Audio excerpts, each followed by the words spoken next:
নির্বাচনের আসন পুনর্বিন্যাস নিয়ে আমিরে জামাত বাংলাদেশ জামাত ইসলামের আমির ডাক্তার শফিকুর রহমান একটা তাৎপর্যপূর্ণ আহ্বান জানিয়েছেন, দাবি উত্থাপন করেছেন, আলোচনা সামনে এনেছেন। এটা খুবই গুরুত্বপূর্ণ, কারণ স্পষ্ট যে আওয়ামী লীগ তাদের নিজেদের সুবিধার জন্য আসন সাজিয়েছিল, আসন পুনর্বিন্যাস করেছিল। অতএব এটাকে পুনর্বিবেচনা করতে হবে। জনসংখ্যা, যোগাযোগ, কোন উপজেলার সাথে কোন উপজেলা থাকলে ভালো হয়, নানান হিসাব নিকাশ করে। অতএব আমির জামাত একটা টাইমলি দাবি উত্থাপন করেছেন জনগণের জন্য, সুষ্ঠু নির্বাচনের জন্য, কোনো বিশেষ দল যেন কোনো বিশেষ সুবিধা না পায়। তো দর্শক, আরেকটা বিষয়, আমির জামাত এই মুহূর্তে নির্বাচন রোড ম্যাপ চাইছেন সরকারের কাছে, যেরকম বিএনপিও চাইছে। বরং বিএনপি তো রোড ম্যাপের জন্য পাগল, নির্বাচনের জন্য পাগল, জোরালো দাবি করছে এবং চাপ প্রয়োগ করছে। আর ডাক্তার শফিকুর রহমান নির্বাচন রোড ম্যাপ চাইছেন। এখন আমি এখানে একটা সরকারের সাথে এই বিষয়ে আমরা কাজ করছি, প্রশ্ন ছুড়ে দিতে চাই এবং দর্শক আপনাদের মতামত চাই। সরকার যদি 4 বছর মেয়াদী একটা রোড ম্যাপ দেয় কেমন হয়? 4 বছর নির্বাচন করতে লাগবে, আপনারা কি বলবেন তখন? সাপোজ সরকার যদি এভাবে রোড ম্যাপ দেয় যে স্থানীয় সরকার, ছাত্র সংসদ নির্বাচন, এটা নির্বাচন কমিশনের বিষয় না, এটা বিশ্ববিদ্যালয়ের বিষয়, এটা ফেব্রুয়ারি মাসেই আমরা শুরু করতে চাই এবং ডাকসু নির্বাচন ফেব্রুয়ারি মার্চের দিকে হতে পারে বলে আমরা আশাবাদী। ছাত্রদল বা বিএনপি ছাত্রদলের মাধ্যমে যতই প্রতিহত করার চেষ্টা করুক, এটা হতে পারে। দর্শক, যদি সরকার এইভাবে রোডম্যাপ দেয় যে স্থানীয় সরকার সিটি কর্পোরেশন হবে, যেমন সাপোজ তার আগে অনেক, যে এই সময়ের মধ্যে 6 মাসের মধ্যে আসন পুনর্বিন্যাস, নতুন ভোটার তালিকা তৈরি, এরপরে আরো অনেক এক্সপেরিমেন্ট আছে, সব জায়গায় প্রশাসনিক রদবদল ইত্যাদি ইত্যাদি। এর মধ্যে নির্বাচন, স্থানীয় সরকার নির্বাচন দলীয় প্রতীকে হবে না কিভাবে হবে, এগুলোর সব সুরাহা টুরাহা, এগুলো করতে লাগবে 6 মাস। তারপরে স্থানীয় সরকার নির্বাচন শুরু হবে, ধাপে ধাপে ধাপে ধাপে সিটি কর্পোরেশন, পৌরসভা, উপজেলা ইত্যাদি ইত্যাদি, এগুলোতে লাগবে আর 6 মাস। তারপরে উপজেলা পরিষদ, তারপরে পৌরসভা, ইউনিয়ন পরিষদ, ইউনিয়ন পরিষদে অনেকগুলো ধাপে।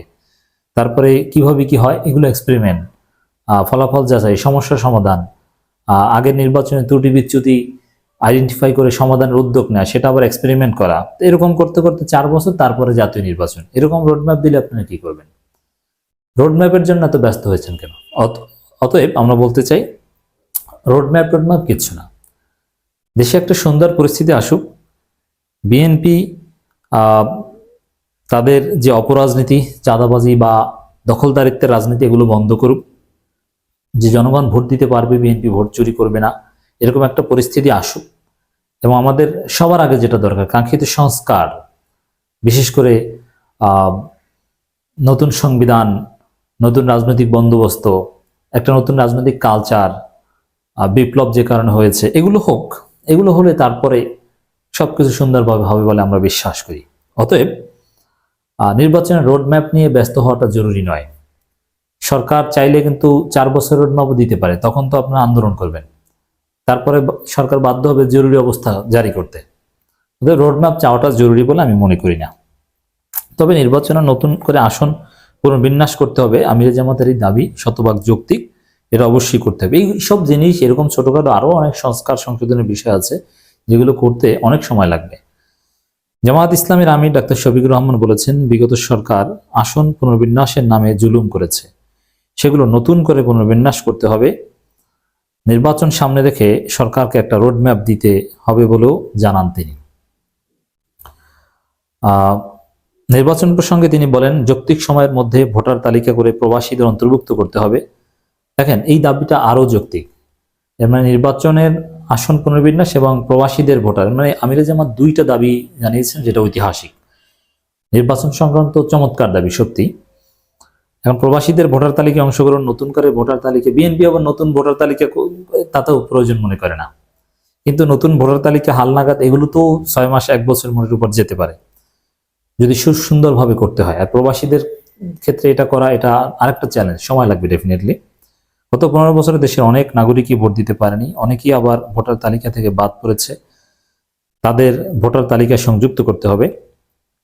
যারা ভোটার তারাই ভোট দিতে পারে নাই, আর তালিকা তো নতুনভাবে করতে হবে। মানে অনেক চ্যালেঞ্জ, 4 বছর আগে নির্বাচন সম্ভব নয়, এই বিশ্বাসটা আমরা জনগণের মধ্যে ঢুকিয়ে দিতে চাই। 4 বছর আগে যদি নির্বাচন হয় সেটা হবে কারচুপিপূর্ণ নির্বাচন, সেটা সুষ্ঠু নির্বাচন হবে না।